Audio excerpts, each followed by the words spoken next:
often experiencing a relationship and suddenly the relationship comes to an end or the partner wants to break up and they're shocked and surprised. So why are you feeling disconnected? Why does your partner want to leave?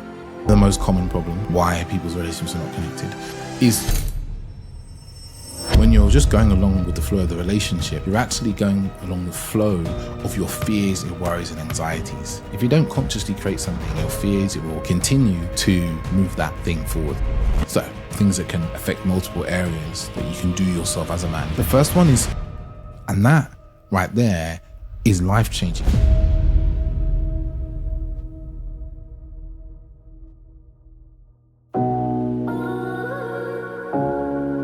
Welcome to the Authentic Man podcast.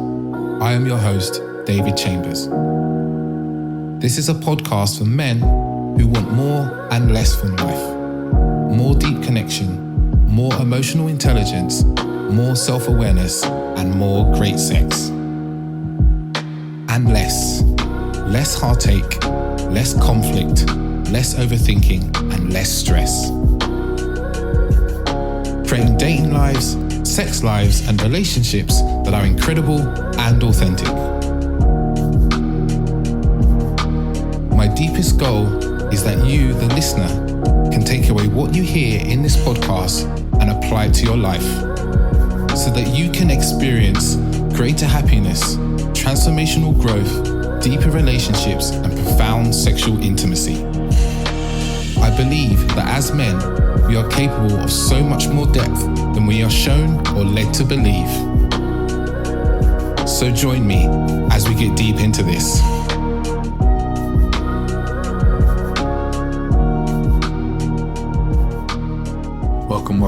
Welcome back to another episode of the Authentic Man podcast. I'm your host, David Chambers, and this is another solo episode for me. You know, normally, if you're a new listener here, normally I'm interviewing various guests and talking about various topics, but I thought I'd put a few solo episodes out post having baby. I just fancied it. So today I'm going to talk about something that keeps coming up in the work that I do with men, and I thought I'd dive into a bit deeper than a 20-minute episode. It's around men come to me and they're like, I'm in a relationship and it doesn't feel connected, or my partner's not happy with the level of emotional intimacy, or my partner is wanting to leave because she doesn't feel like we're really in a relationship. Various flavors of that. Even we're in a relationship and we're constantly arguing, or I'm being reactive and so forth, right? There's implications of the lack of connection in a relationship. And then I'm going to talk about some things you can do about it, right? Simple as that. If you don't know who I am, I'm a men's dating, relationship and intimacy coach. I've been working with men for over 15 years of experience, actually working with men in the area of love and relationship and self-awareness and self-consciousness. Not self-consciousness, of consciousness, not self-consciousness. You don't want to be self-conscious. As I mentioned, my partner also said the baby, he's about a month old when I record this. So I've started to really look at the things that made our relationship really great, because I came from a place of being really afraid of commitment and making a lot of mistakes I'm going to talk about here today, actually, in my relationships in the past. And what I see work for me and I see work for my clients and other men and men that I know, just friends of mine even, talking to them about it. So why are you feeling disconnected? Why does your partner want to leave? All sorts of things. Those are really, because ultimately if your partner wants to leave, there's a lack of connection, or the lack of unhappiness of the level of connection and the quality of the connection. Something I'm seeing time and time again, and I'm going to start with this one actually, is distraction. There's this constant distraction, right? People are in relationships, right? And they are unaware that when they're together, they're actually never together, right? So they may be together, two people in the same room, but they're on their phones, they're on their iPads, they're, distracted by other things. When you're in a relationship and you're constantly distracted, you constantly distract yourself with things, right? You're not there with the person. They don't feel you. They don't even feel you as really being there, right? They might see you you might even say, oh, but I'm there, I'm there, I'm in front of them. That's not enough. They want to feel you. They want to feel your personality. They want to feel your humor. They want to feel your feelings and emotions, your fears, your worries, your anxieties, what's on your mind about the future, what you want to create, your hopes, your dreams. And if you're constantly on your phone, Just distracted, scrolling, because that's what most of people are doing, right? Scrolling and bullshit they don't need to look at. And you're not looking at your partner. Or, even better one, I saw this posted by someone recently on Instagram, and I somewhat agreed with him quite 90%. He's like, if you're sitting down, he's like, grown men shouldn't play video games, right? And he's like, you should never be sitting down playing video games while your partner is sitting next to you. And, most of the time that's true. Like any good statement, most of the time it's true. If you're sitting there playing video games, playing on your PS, playing on Xbox, whatever it may be, and your woman is sitting next to you, right? She is pining and dying for connection, to connect with you. And she's taking this very poor quality version of connection by sitting next to you while you play your game as something that is good enough. You want to be really worried at that point, right? Because if that goes on too long, she'll just find someone else will come along and actually give her loving attention, right? So being constantly distracted. Does that mean you should never, ever play video games? Not necessarily. There may be perfectly good reasons for you to go and sit for an hour on your own and play video games, but it's not my jazz, right? And most of the men I know, that's not really what they're doing. Men who are in relationships and have kids, it's not really what they do. Some of them do, but not many, right? So it's like being distracted. And that's not just by things that are actually in front of you, right? We often get distracted by our thoughts. And this is the most common one, right? You're sitting with your partner, you're watching TV, but you are just in your head thinking about some other rubbish that's unimportant, even work, some work thing that's not very important. And you're sitting with your partner, with your woman, and you're not really there. You're not really listening to her when she's talking to you, right? And you're not present to her. So when she's talking to you about her day or how she's feeling or something that's going on for her, you're giving these kind of half-assed, half-attention answers. And this leaves her feeling like she's unimportant, that you don't care, that what she has to say doesn't matter. And then she will withdraw more and more of her sharing because you don't listen. She'll take it to her female friends, right? Or worse still, and this is me not being really like a doom and gloom, and I say this because I've had numerous clients come to me in this position. They come to me and they're like, hey, David, I need some help. We get on a call. And I'm like, what's the problem? I'm like, my partner's having a relationship with someone else or had some level of intimacy. Often it's just emotional intimacy, conversation, a friendship that starts to verge on very intimate.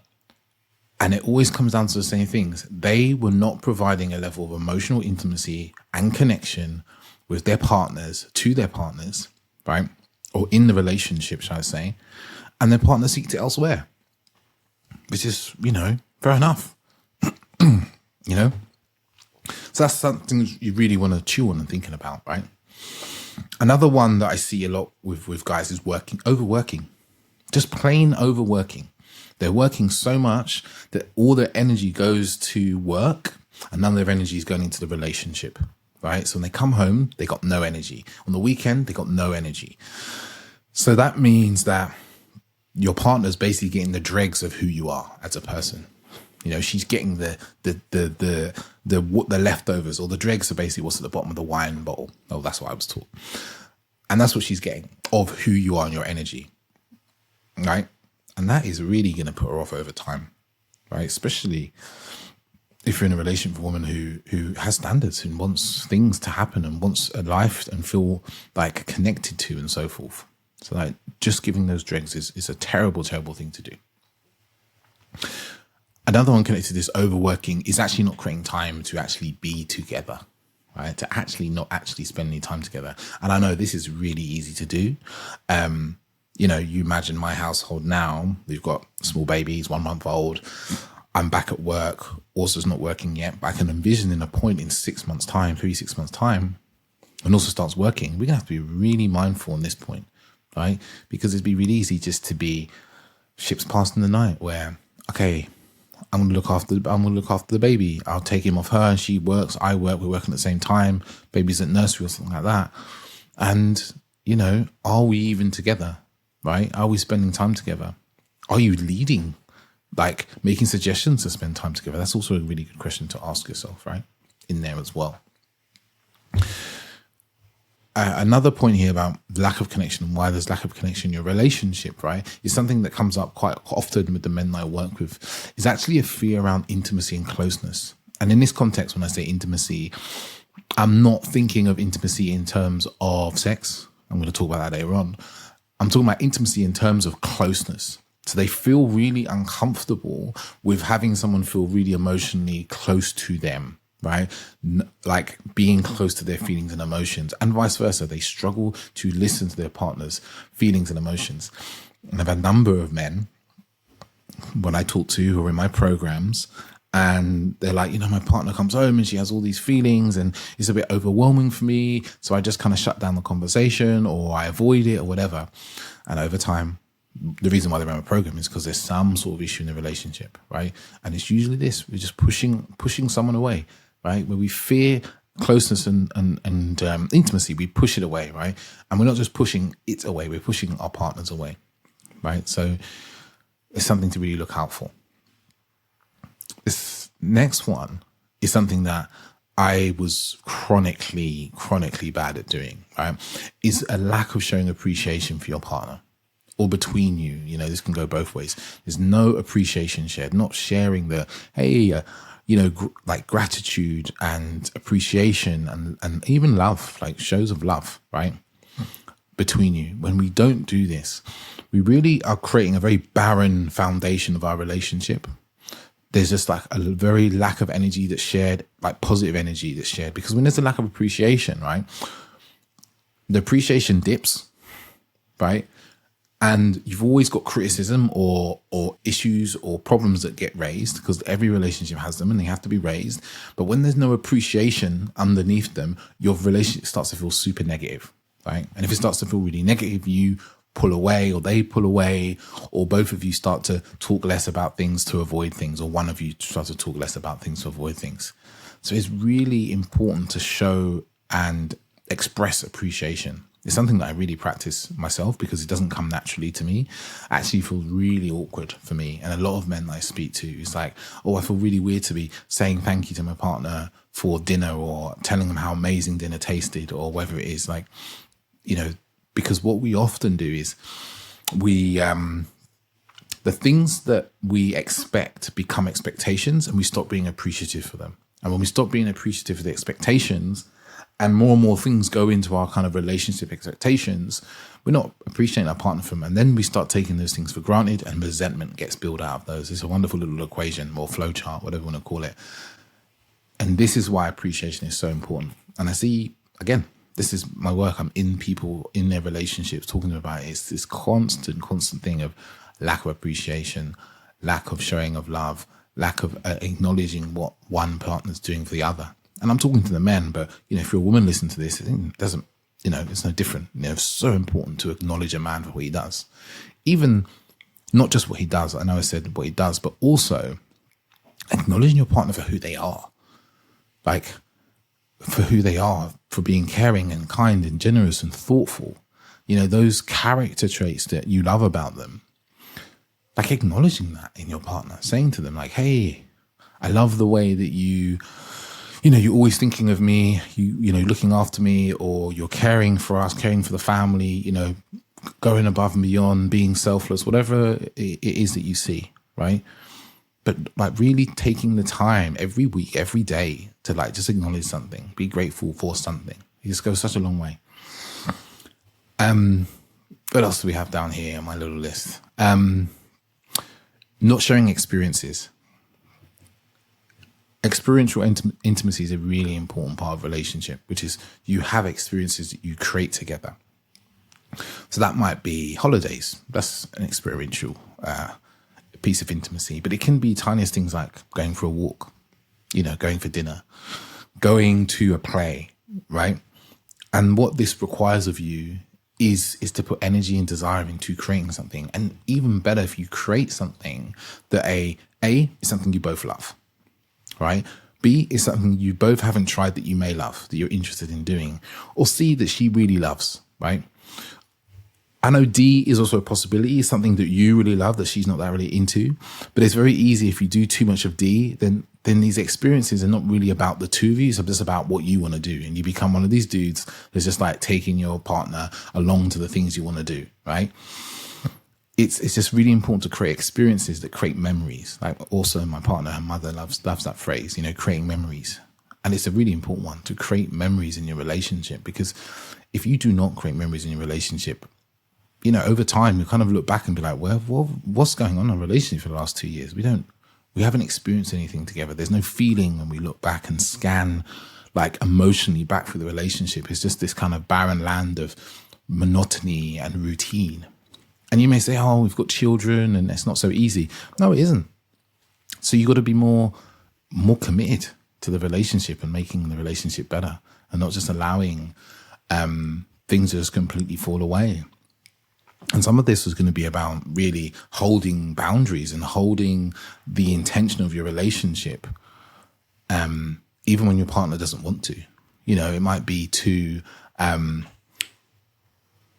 go out for that walk in the forest when they're like, oh, I don't know if I could be bothered, you know? Because those moments of I don't know if I can be bothered, it's not that they're necessarily tired or they're like unable to. It's just the effort of doing the things feels like too much. But 9 times out of 10, we go and do the thing. When we get ourselves into that place, we start doing that thing. It was well worth it, and we're glad that we did it, right? It's a really important one. Another point I see continuously with men is this like not wanting to make plans because they don't want to feel like tied down, or like the time is always planned out like it's work. Oh, it feels like work. It feels like it's all scheduled. So they don't want to make plans inside their relationship with their partner. So there's no kind of forward-looking things, or they feel uncomfortable about that creating plans. And this can be a real sign of a fear of commitment. You know, even if you're in a committed relationship, these fears of commitment still show up. It's like, because it's really this, oh, I don't want to feel like I'm not free, you know? There's that desire for freedom, like you could do anything any day. But ultimately, this way in which, as I've explained before, is like creating plans is a really important part of our relationship, especially if you're with someone who maybe leans towards being maybe a bit more anxious, and they feel a level of fear or uneasiness when there's nothing in the future. There's a lack of certainty, right? Because some people like certainty as well. And that's also something to consider, is like, does your partner really desire certainty? Yeah. Do you provide certainty? Do you provide the structure, you know, the leadership in your relationship? Because that's also one I see where men are very passive in the relationship. They're very much like, oh, I'm just going along with the flow. And what often happens when you go along with the flow, I think I said this in the last episode, when you're just going along with the flow of the relationship, you're actually going along the flow of your fears, your worries and anxieties. If you don't consciously create something, your fears, your worries and anxieties will continue to move that thing forward. So with a relationship, if you're not consciously directing your relationship through conscious choice and decision making, right, your fears, your worries and anxieties will hijack your relationship, and it will be a runaway train. Right. That's why most people's relationships are car crashes, because they're being governed and decided by their fears, right? Their fears, their worries and anxieties. So if you allow your relationship to drift, either it's going to be governed by your fears, your worries and anxieties, or it's going to be led by your partner, right? And she's going to get fed up of doing everything all the time, especially if she's not just leading it, she's also taking the action on things that she suggests and creates. Then suddenly she has this sense of feeling of like, I'm in a relationship, not with a person. I'm not in a relationship. I'm a mother to someone because I'm making everything happen in their life and I'm sorting everything out, right? This is especially true for those of you men, especially, who are like, oh, I'm the provider, I make all the money. That doesn't mean you don't have to take up any other sort of organizational or leadership skills in your relationship. Those things are still vitally important to keep connection, and then be appreciative and so forth as well. Something that is really coming up a lot in my work, I'm working with men now, is around this avoidance of talking about what's important, right? Avoiding to talk about what's important. So say, let's give an example. Maybe there's something you're struggling with at work. You go home and you're, oh, I'm not going to talk to my wife about that. But they'll sit there and ruminate about it all night. So your wife, your girlfriend, or whatever says to you, hey, like, you okay? You're like, yeah, I'm fine. And this can go on for weeks and months and years. Or if you've been doing this to your partner for forever. You never talk to them about what's happening. You never share what's on your mind. You're not sharing what's important most often. You're not sharing what's important with them, right? And you're not kind of allowing yourself to talk about the important aspects of your relationship, where you're avoiding maybe conflict or difficult subjects or difficult plans or so forth, right? And you habitually do this. You can not be surprised if your relationship was really disconnected, because the kind of life of a relationship is really a shared vulnerability of experience. And if you're not doing that, then the relationship starts to wither, because there's no foundations, there's no connection, and you can quite easily become what I mentioned earlier. It's like two ships passing in the night, two people that live together and don't spend any time together and don't talk about anything meaningful. And it slowly becomes a point where, your partner might feel like, what's the point being in this relationship? What am I getting out of this if I'm with this person who doesn't really share their life with me, right? It's a very common one I see again with men, and I have done, especially I think it was last year, a number of men who had surprise breakups happen to them out of nowhere. They're like, what? My partner's broke up with me, I don't know what happened. And then when we sat and talked about it, I said, okay, what were some of the signs? What were the signs? There were no signs. Okay, let me get into it. What's some common complaints your partner had? And they're like, just the usual stuff. And I'm like, I don't know what the usual stuff is. And this is a really important one. A lot of men seem to have this idea that, all women complain about the same things. And there may be some common complaints, but there's some that actually only they're experiencing. You may be experiencing some of these, right? And it doesn't, just because you think it's a common complaint doesn't mean you should discount it, right? It doesn't mean you should just be like, she was just always complaining about that. If she's always complaining about that means that's something that's important to her and she would like that to change, right? And if you just leave it and leave it, it erodes at your relationship. It erodes at the trust in your relationship, right? It erodes at the safety of the relationship. It erodes at the connection of the relationship. You worry, you wonder, if you're really with someone who's committed to the relationship in the way that, you are, if they're not, tending to what's important, to what's meaningful to you. And on the subject of trust, this is also something that really wears away at the kind of foundation of a relationship, at the connectivity in a relationship. It's when we don't tell the truth. Yeah? Little white lies, and you start getting caught in these little white lies. You might say, it's only a small lie. I was just, I was here and I didn't tell you about, I was there with some friends, or I didn't tell you who was there. I didn't want to create any more, problems or drama or whatever it may be. And suddenly all your behavior falls into kind of like question. Someone starts questioning all your behavior, like, wait a minute, are they ever where they say they are? When they sit at work. And then suddenly everything you do is look through this lens of like, are they telling the truth? Yeah.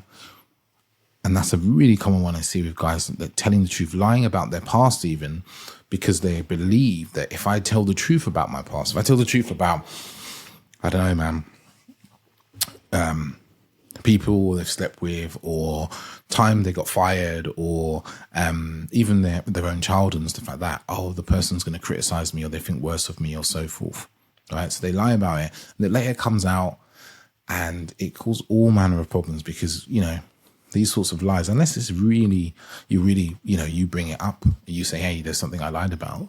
When it gets found out, other things start getting questioned in relationships. So this lies and not telling the truth really erodes at trust. And if you're eroding at trust, you're eroding at the connection in the relationship, because trust is a very, very important part of that.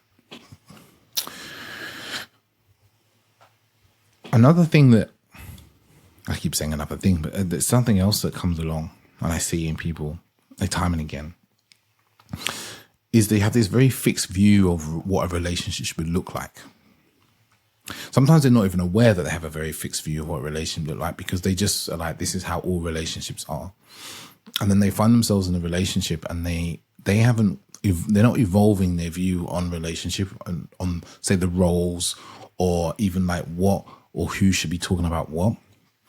And they just enact them in their relationship. So for example, maybe You don't realize that you have this real idea that, women should look after children and a man should not really do that sort of jazz, for instance, nurturing or something like that. Or you have this idea about how a man should show up as being a leader in his relationship, right? And that might be to you, is everyone does what he says, everyone follows his word, no one questions him, for instance. We're not aware of how these ideas about relationship influence how we can be connected to, how we can be in relationship with somebody. I know of people, friends of friends and so forth, are in relationship with people and they're just nasty people. And they have no idea. They think they're being fine. Nasty people in terms of they think a woman should just be at home cooking food, or a man should never have to do any household chores or washing up, or, whatever it may be. And their partners are thinking about leaving. They don't know, but that's what's on their mind, right? So that having these really fixed views on a relationship, or a man's role or a woman's role in a relationship, can really get in the way of the love you have between two people, and can really lead to the demise of your relationship. So it's really important to really analyze those roles you have in your head, and also be like, okay, does my partner share the same vision? Just inquiring with them, like, hey, how do you see this thing? Is this how you want your relationship to be? Right? Because sometimes it's like two people in two different relationships, right? And they've just not been aware of what's going on. One of the most common problems why people's relationships are not connected is they don't make time for sex. As I mentioned earlier, there's lots of different types of intimacy, but one of the important ones is sex and physical touch. They don't make time for it. They just leave it as a thing to do at the end of the night when you're about to go to bed. And it doesn't work. When you do that, or you believe that it has to be spontaneous in that way, what you're always going to end up with is that one person's tired, both people are tired, both people can't be bothered. And as that compounds over time, it can be weeks, months, or even years between the times that you have sexual intimacy. And in that period, in those weeks, those months, or years, it becomes more awkward, it becomes more uncomfortable because you're out of practice. And this also can cause a breakdown in the level of connection and intimacy in your relationship. Because many people, and it's not just men, it's not just women, people desire and need physical and sexual intimacy to feel connected in their relationships. Is one of the fundamental points. Is one of the most, I think research has shown that, sexual satisfaction in a relationship is very important. It's really up there with people's kind of top 3 things that make a relationship satisfying. And if you just avoid that, or you don't work on that, then you're damaging, again, the connection, connectivity, intimacy in your relationship. So, what else can you do? Like I've said a few bits and pieces there about what you can do about some of those problems, but I want to go into maybe some things that are kind of broader strokes, but also things that have multiple influences in the areas of people's relationships, right? Things that can affect multiple areas that you can do yourself as a man. You can go and work on yourself. The first one is cultivating more presence. This might seem an odd one, but let me explain first of all, is that what I see time and again, and I see for myself is that men are often experiencing their relationship, and suddenly the relationship comes to an end, or the partner wants to break up, and they're shocked and surprised, right? They're shocked. They're like, what happened? Everything was fine. Or, oh, why are we breaking up now? Like, I was going to do that thing you've been asking me to do for 10 years, right? Or, as I said earlier, you're distracted all the time on your phone, on your devices, or you're mentally distracted on your thoughts, or you're emotionally distracted. You're always ruminating on fear and worry and shame, right? But if you cultivate more presence in your life, in your being, right, you will be more aware, self-aware, socially aware, spatially aware of what's happening around you. Be that in your relationship. You may notice subtle changes in your partner because you're present, you're aware, you're not just distracted and in your own head thinking about your own stuff, or on deep in your phone. You become more aware and you start to notice a subtle cues and a subtle shifts and changes in your partner, right? Through this level of presence, you become less distracted, right? You start to spot distraction, or most importantly, you start to spot the bullshit negative stories you tell yourself, right? The ones that are whirling around your mind, maybe you're not being good enough, or what makes you get defensive and shut down during conflict, which is, that story might be, oh, she's always attacking me, or I'm not good enough, or whatever it may be. You start to spot this. You have an opportunity when you cultivate more presence and awareness. You start to be able to spot, I'm telling myself this thing and it's making me react in this way. And that right there is life-changing, not just to your relationship. It could be to capacity to make money, to connect with your children, to have deep and meaningful friendships. It makes a huge difference because most people are not present. They're not aware of any kind of underlying emotions. They're not aware of their kind of negative programming and their negative patterns that they've been inherited from their family and their friends and their parents. Right? If you're not present to the dysfunction of your parents and how you are acting it out, because the chances are you're acting it out, you'll just be unaware and you'll just think this is how relationships are. Right? So being present to cultivating presence. How do we do this? I think, some of the simple ways, meditation's easy, embodiment practices, stuff that I bring into my programs quite a lot, breath work as well.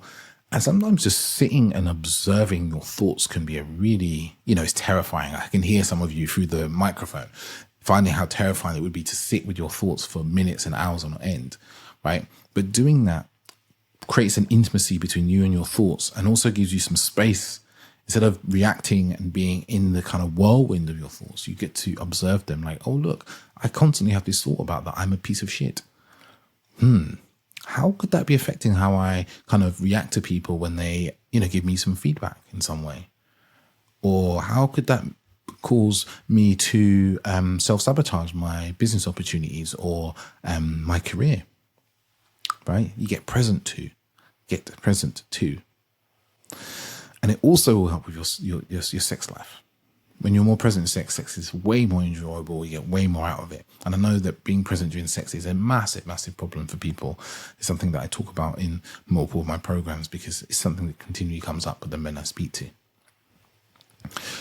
Another thing you can do to shift this relationship connectivity problem that you may have is to feel more.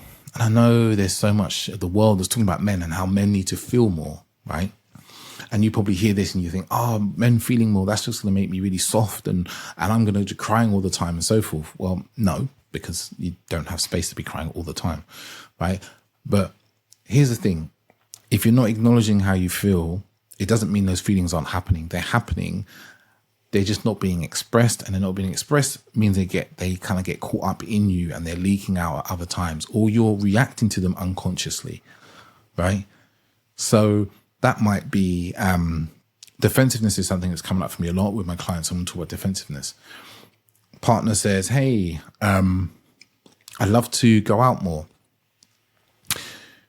You have a reaction to that is a bit of shame and guilt, right? But you don't know that you feel shame, right? Because you feel like you're being attacked, right? But when you allow yourself to feel like, I'm feeling shame, you may just respond to it and go, yeah, I hear that actually. But when I hear you say that to me, I'm feeling some shame around that, as if, this is my fault. I'm bad. I'm a bad partner. But yes, that's a great thing for us to do, to spend more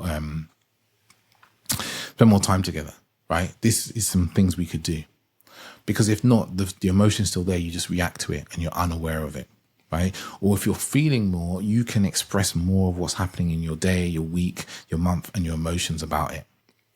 And if you're feeling more, you cultivate more compassion and empathy, meaning that if your partner comes to you and says that she's having a difficult day at work, when you've cultivated the presence and you've got this more feeling capacity, instead of just giving her a solution or saying she shouldn't worry about it, you listen with active listening. You listen with an open heart and an open mind to hear her and understand what's going on for her, right? Because this is what's missing for a lot of men, is they just don't listen. Listening is actually the most important aspect of communication. No one's talking about this.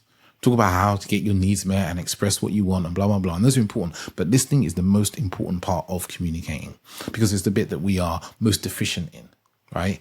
Because if you listen more, you will understand more. The talking, you have to do way less because you don't need to have things. You don't need to explain your point so much. You don't need to argue about things so much, because you'll understand people, and there won't be any need for you to disagree, because you'll see that that is their point of view. That's how they see the world, right? Listening, most important part of communication.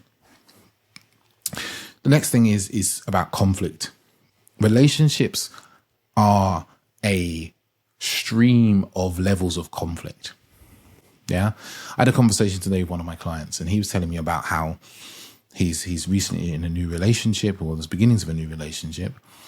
And he noticed how he had accidentally caused a bit of an oversight in an evening with some friends. And he said that he kind of cleared up with the partner quite quickly afterwards, like, hey, I can see that I did this thing and I'm not really proud. I shouldn't have done that thing. I'm really sorry. You know, in the future, I'll do X, Y, and Z. And the partner really appreciated it, right? He nipped conflict in the bud before it even became a thing. He acknowledged a mistake that he made, or an oversight that he made. He acknowledged it. He spoke about it. He cleaned it up. Most of you aren't doing that. You make a mistake, you try and hide it, or you pretend it didn't happen, or you just go, oh, we should move on. Right? And that thing becomes a conflict. That becomes an unresolved resentment, right, in a relationship. And then the conflict, and it never gets cleaned up because you never talk about it. You never like actually face the thing. So what we need to do is lean more into conflict. And I hear you thinking, there's a part of your brain that's thinking, if I lean more into conflict, I'm just going to have more conflict. No, you have less conflict. Because when conflict arises, you lean into it, you have the conversation, you talk about the difficult thing, right? It gets resolved, or it doesn't get resolved, but it gets talked about, it gets aired out. Everyone's point of view is heard. And then you can move on, because the emotions have been dissipated from what's underneath there. And if you're really skilled and you can't find a resolution with something, you can actually inquire, like, what's the feeling that we're both after here? You know, underneath the conflict usually is a desire or a want that people have, or a need. And you inquire, like, what underneath that need, what is the feeling that I'm looking for? What are you looking for? Sometimes it's safety. Like, okay, how could I provide safety to you? I can't resolve this thing, but I can provide some more safety to you. Or I want to feel more loved. Okay, cool, great. So this is the thing, you know, we've got conflict about, but really you want to feel more loved. How can we create that? This is when we get into like these ninja levels of relationship creation, because we're looking deeper than just the kind of basic stuff. And also listening for active, open heart as well. It's a really important aspect. Open heart. Not looking at your partner as a foe, as an enemy that you're battling in conflict, right? Because you're on the same side, you're on the same team, the relationship team. That's the team you're both on. And we often forget that inside our relationships. We start thinking about me and my and I, right? We get into our stuff, our wounding, our ego, and we forget that we are in this relationship together with somebody else. The next piece is a lot about listening and talking, but the key is to really listen and talk to your partner, right? And feel them, and feel what's happening with them from a place of curiosity and not judgment. Too often we listen with a kind of judgmental, critical ear, you know, or an ear of like, what does this mean about me? Or a selfish ear, we're thinking about ourselves. And what I'm inviting here is to step out of that and almost be stepping into someone else's experience to understand them more and more. And maybe you have a fear that, oh my God, if I'm really curious, my partner will never shut up. That's not true. That's just something you tell yourself, right? Or if I'm really curious, then I'll never get to speak. Or if I'm really curious about them, then, you know, what's important to me will never come up, or whatever it may be. Or I don't know what to do. I don't know how to be curious. I don't know how to ask questions about their experience. You can simply ask them, like, you know, things about how they felt. Why do you think that went that way? You know, questions about what they're telling you, right? And what it requires is you to listen and to be there, or at least to come back to it at a later time. And the last point is going to be about intimacy, because I think we live in a real dire intimacy situation for a lot of couples. Is they lack intimacy on multiple levels, right? Not just sexual, but also this kind of emotional intimacy, the physical side of things, a non-sexual physical intimacy, and just this closeness, or, you know, even I think of some of the work, the many wonderful people doing work around the nervous system. It's like not even co-regulating together. Not making time to tune into one another and create a closeness. Using busyness and everything else as an excuse not to do that, when this is actually some of the most important things you can do in your relationship. And how you can do that, simple as hugging. Hugging for 7 seconds, like, shifts our brain chemistry. Eye gazing is a wonderful way to co-regulate with someone and connect. And I know a lot of people, and I've had this with clients as men I've worked with, and their partners are like, oh, that's weird. Eye gazing is stupid, blah, blah, blah. And that is just your fear. That's just fear talking when you think about that. You're afraid deeply of actually being really close to someone and being really seen by them. But in fact, that's the thing you really deeply desire and you really want for your life. That's why you are trying to smash it in your business and create this mad career and do these amazing things, because you want to be seen, but you want to avoid being seen by the person who's most close to you. Yeah. Intimacy can be just talking about beautiful moments from the past. I just remember when I was learning about Tantra, it talked about a wonderful way to kind of start sexual intimacy is to talk about the moments of the beginning of the relationship. And I think it's such a beautiful idea, because often they're the most carefree and fun aspects of a relationship, right? But like bringing that in, talking about the fun times and beautiful moments you've had together. It's another level of intimacy, as well as, dancing. Dancing's lovely because you get both an experience and you both get touch as well, right? And then there's the emotional side of intimacy, which I think is really covered before in the earlier bits, but it's this aspect of closeness and cultivating it. Don't just wait for intimacy or expect intimacy should be there. Intimacy is something that you have to work on in a relationship. You have to put energy towards. It's not something that it should just be there, and if it's not there, there's something wrong. What's wrong is you're not putting energy and focus on intimacy. So really, like, consciously cultivate intimacy through action, your own action. I think that's all I've got today. Is there anything that's coming to me? No, I think it's more just really, look for the signs of disconnection and be a leader in kind of owning them, Say to your partner, hey, I don't think we really share how we feel with each other. Like, this is what I'd like to do about it. Or, hey, like, we haven't had sex for a while. Like, maybe we can try this thing, or maybe we can just have a date night, or we can schedule some sex. We schedule some intimacy or something like that. Like, actually lead on those things. And I know it's that uncomfortability that comes in, like, oh, what happens if they say no? What happens if they, get annoyed at me mentioning it?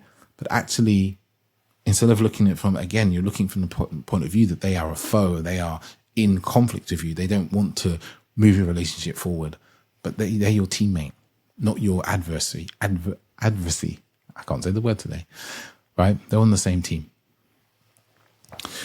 Right. That's enough of me talking for 40 minutes. It feels so strange for me to do episodes on my own, but I think they're really useful. A few men have reached out to me and said they're really useful, and I just dive into a topic. So I'm going to do some more.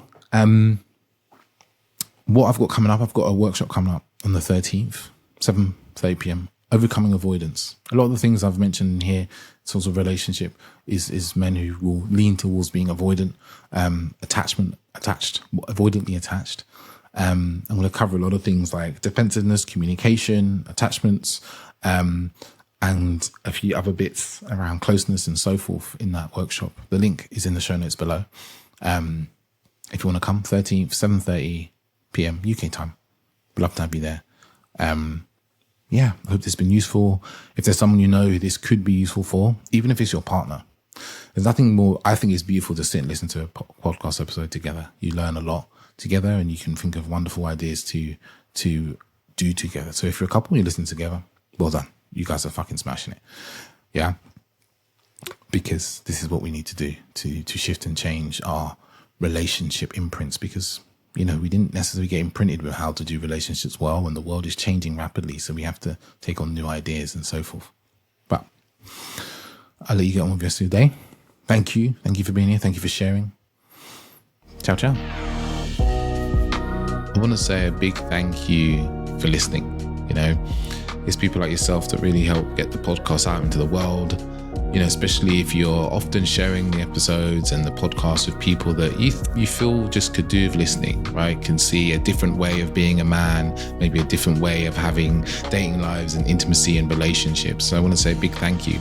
And if maybe after listening to this episode, you think, oh, there's someone actually who could really do with this, please share it with them, share the love. I'm really, really grateful. And if, you want to get in contact with me for any questions, or you want to talk about coaching or any working together, feel free to reach out to me on Instagram at @theauthenticman_, or you can email me hello@theauthenticman.net. Thank you very much.